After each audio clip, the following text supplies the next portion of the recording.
Hi friends, Ramzan தொடங்கிடுச்சு. இன்றைக்கி நோன்பு ஒன்று. இன்றைக்கி நான் மசாலா வடை பண்ண போகிறேன். அதுக்காக வேண்டி கடலைப்பருப்பு ஊற வச்சுருக்கிறேன்.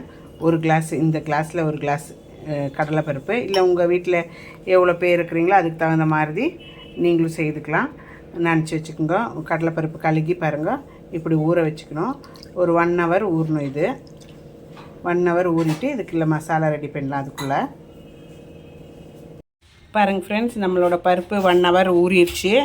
நல்லா ஊறின பிறகு இது கொஞ்சம் நம்ம மிக்ஸி ஜாரில் போட்டு இந்த மாதிரி அரைச்சிக்கணும்.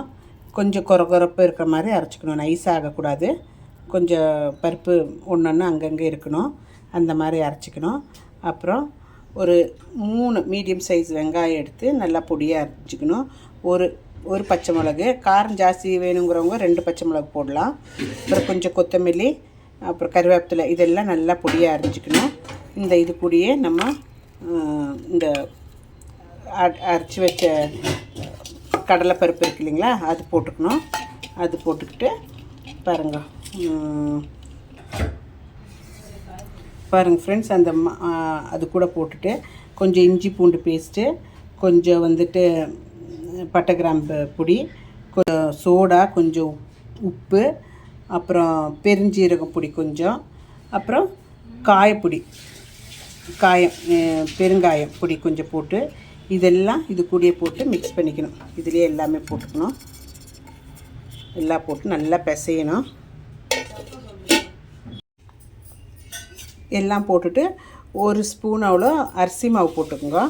இந்த அரிசி மாவு போடுற ரீசன் வந்து நல்லா மொறுமொறுன்னு வரும். அதனால தான் இதெல்லாம் நல்லா கையில் மிக்ஸ் பண்ணிக்கணும். நல்லா மிக்ஸ் பண்ணிவிட்டு ஃப்ரெண்ட்ஸ் இந்த மாதிரி பிசைஞ்சிக்கணும்.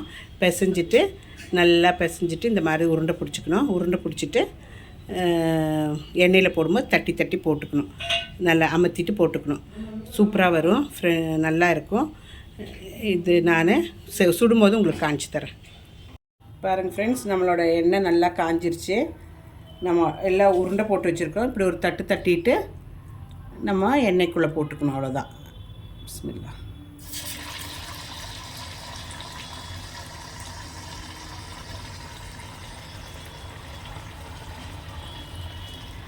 இப்படி எடுத்து இப்படி ஒன்றா போட்டுக்கணும்.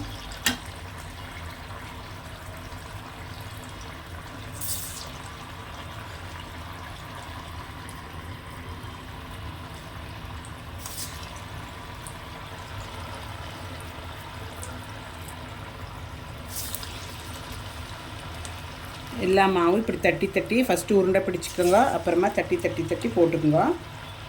போட்டு நல்லா அந்த பக்கம் இந்த பக்கம் மொரிச்சு எடுக்கணும். நல்லா ப்ரௌன் கலர் ஆகி எடுக்கலாம்.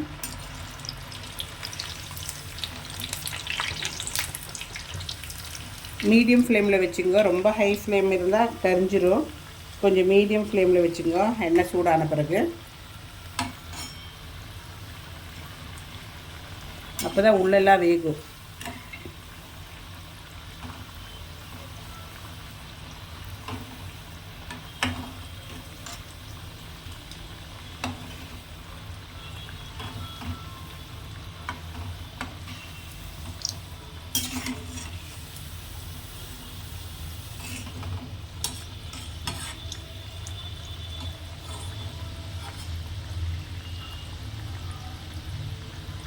பாருங்கள் ஃப்ரெண்ட்ஸ், இந்த மாதிரி கோல்டன் ப்ரௌன் ஆனானே எடுத்துருங்க. எடுத்துகிட்டு ஒரு டிஷ்யூ பேப்பரில் வச்சுட்டு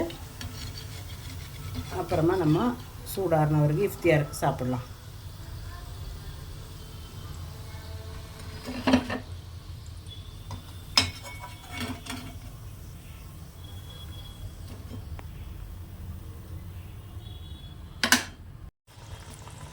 ரிமைனிங் எல்லா மாவும் இதே மாதிரி தட்டி தட்டி போட்டுடுங்க.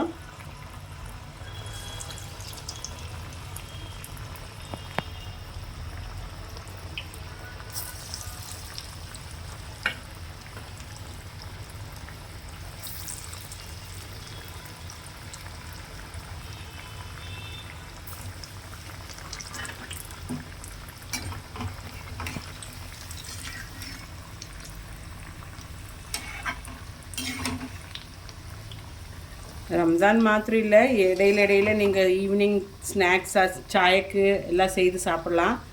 ரொம்ப எம்மியானது வடை. இல்லை நிறைய பேர்த்துக்கு தெரியும், நான் தெரியாதவங்களுக்கு தான் சொல்லிகிட்ருக்குறேன். எல்லாம் நல்லபடியாக செய்து சாப்பிடுங்க.